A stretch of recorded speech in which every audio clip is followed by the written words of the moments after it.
Tracy, when you write, how do you get into your zone? Do you have a favorite drink, music, snack? What gets your creative juices flowing? Yeah, look, I used to have a whole... Oh, Tracy, I know you, Tracy. Yeah, how you going? You've been very kind to me. Thank you. I used to have a routine where I would fall out of bed and start typing straight away. No breakfast, no nothing. I would just kind of write for a few hours, and that was my best creative place. Since I've had kids, I found that a little more difficult because there's a whole morning routine to get through. So my day is more like a normal 9 to 5 day. I start with a coffee. I do listen to music. I listen to electronica mainly, a bit of dubstep lately. Music that has a very strong beat I find useful, but not so much lyrics, because lyrics are kind of distracting. But yeah, that's what I go through. Look, some days it works better than others. My whole routine is essentially geared around making me happy when I sit down at the keyboard.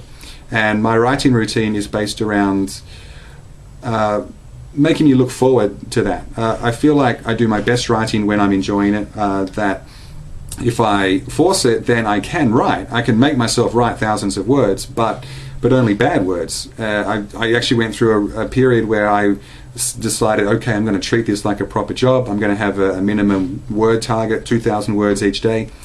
And I could do it, but it was terrible. I would just write these bad words, and the next day I would have to delete them and try again. So my routine is basically about putting me in a happy place and hoping that good words come out. When they don't, I don't force it. I just come back to it later and try again, because it's not a thing where, this isn't a job where discipline is that helpful. People think you need a lot of discipline to be a writer, but I think mainly you need to figure out what makes you work best. And for me, it's not forcing myself to do it. It's just finding ways to keep myself happy with my novel and keep myself engaged in the story.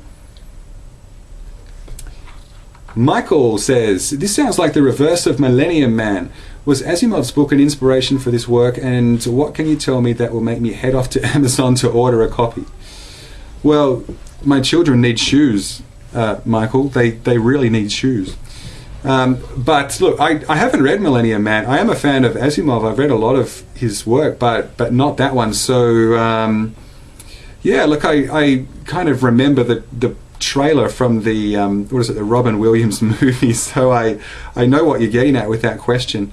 It wasn't in the back of my mind. It was mainly the idea that we are clearly getting to a point as a society where we have the technology to not just attempt to fix parts of our bodies that go wrong, but actually do better than biology. So it's an interesting time ahead, I think, and I think there are some really interesting situations that open up when you have a person who starts to improve themselves beyond what the rest of us are naturally capable of. Is that fair? Is it moral? And when you start to put artificial things into yourself, who do they belong to? Are they a part of you more than the parts that you were born with? I think there's a reasonable case to be argued. Yes, that if you consciously make these decisions to remake yourself, then you really have more ownership in that than something you just happen to be born with. So at least that's a particular geeky point of view that my protagonist in Machine Man has. So look, it was. The inspiration for the book was getting to play around with some ideas of what we're doing with technology, and also to tell a story through this character, this protagonist, Charlie Neumann, who is an absolute geek, who is like a software engineer. He has that software engineer's personality that I see a lot of now, and I'm kind of a software guy myself. I'm really geeky, and yeah, we see things differently. We have a very unemotional view of the world, and we can look at biology as just a biological machine rather than something more. So I wanted to capture that personality with this book.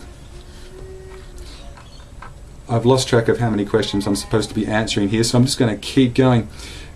Koi asked, do you take inspiration at all from Joseph Heller and Kurt Vonnegut? I've noticed some similarities, particularly in Jennifer Government. That said, I do think you've managed to create a distinct voice. Well, thank you very much. That's Very flattering. I love both of those writers, and yeah, I've read a ton of both of them. Well, actually, you can't read a ton of Joseph Heller, but I love both of their writing. Kurt Vonnegut is a hero of mine. Do I take inspiration from them? Yes, I do. These aren't things you really think about as you're writing a story, but everything you read surely colours the sort of words that you produce. So I certainly hope to, yeah. Bane says, "Hey Max, love Jennifer and Company. I just bought Machine Man, ebook of course, very good. From Bookish at page 2 at the moment. What's your experience with ebooks, financially and otherwise?" Look, ebooks are wonderful. I think I've blogged about this, I've spoken about this quite a bit. The publishing industry was terrified of ebooks. A lot of it still is. I think ebooks are here to save the industry, not to doom it. I think the competition that authors face and that books face today is the internet, with all of this free content, forums and news aggregators and games and email and Facebook and all the things you can do on your phone now, which you carry around with you. It's people are doing this instead of reading books. Now ebooks make stories more accessible to people. They have the potential to make it easier to find good books. I mean, a site like Goodreads is a great example. Although why Goodreads is not suggesting algorithmically books to me, I haven't figured out yet. I mean, I thought that was the whole point of the site. But that aside, I think what happens is people find it hard to find a good book. Like, if we could all easily find books that we loved one after the other, we would never stop reading, because reading a good book is like nothing else. That is a wonderful experience when you're halfway through a book and all you can think about is getting back to the book. And I find myself, if I have a good book, I'm dressing myself while reading the book. I'm trying to do two things at once. So if we can actually find a method where people have an e-reader, they finish a book, they get good recommendations through some system, whether it's a human system or an algorithm or whatever, to suggest another book that they're highly likely to love as well. That's going to be wonderful. That is going to allow people to read more books they love, and will help the industry, will help authors, will help everyone in it. So ebooks are great. I have an e-reader. I find myself getting annoyed at paper now because paper bends, like the words, they curve across the page, which is really kind of strange once you get used to a nice flat screen. I'm a geek, so the reward of turning a page by pressing a button is a big plus for me. From the finance side, as you ask, I earn more from an ebook sale than I do from a paper sale. I think that's the case for everyone now. It used to be even better before publishers shot themselves and authors in the foot by forcing companies like Amazon to stop discounting ebooks. I think that's a shame, and probably in 5 years' time we'll sort out a better model. But that's what we have at the moment. So yeah, look, I'm a huge fan of ebooks. Bain continues, "I don't buy DRM books unless I really have to have it. So more specifically, do you see a huge difference between DRM and non-DRM sales of your books?" Well, look, the serial that I did myself, I deliberately put no digital rights management on it. There's no copy protection stuff. So if someone wants to, they can copy the whole thing out and post it on the web for other people to read. Not legally, but they can do it.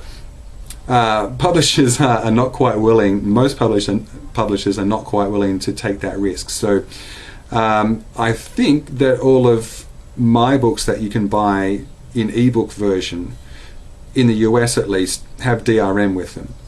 Not because I want it there, but because that's the only way that it gets released.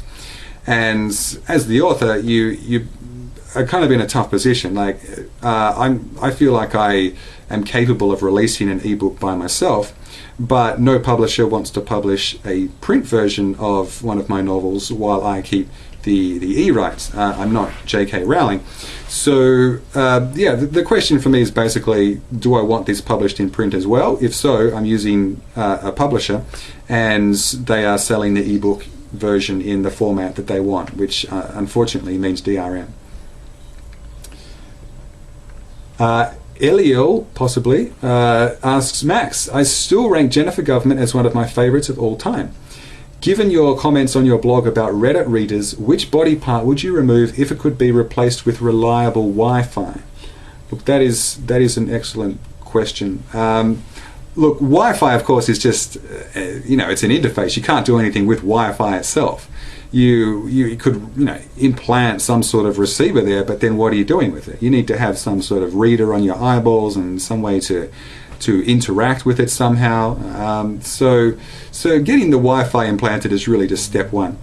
Look, seriously, if I'm thinking about which body parts I'm going to have replaced or upgraded or enhanced in some way, I think the most obvious candidates are eyes and ears, because I look at what people are doing with their lounge rooms. They're buying high-definition televisions, 3D televisions, they're upgrading their sound systems, and this is, everybody's doing this. So I feel like, although there's nothing wrong with most people's eyes now, if they had the opportunity to purchase better eyes that let them see things they could never see before in new definition they hadn't experienced before, then that would be a pretty tempting consumer level item.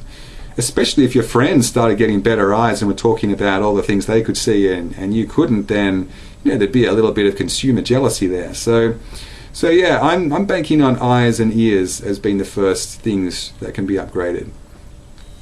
And I'm pretty sure that's 10 questions. So look, thank you all so much for asking these questions and for your support too, just as readers, because it's a huge deal. It's a really gratifying part of writing to actually have people who enjoy the books and being able to hear from them, because otherwise it's just me sitting here in my study writing for my own benefit. I really appreciate being able to make a career out of this. It's a dream that I'm living essentially, and I can't do that without you. So thank you so much.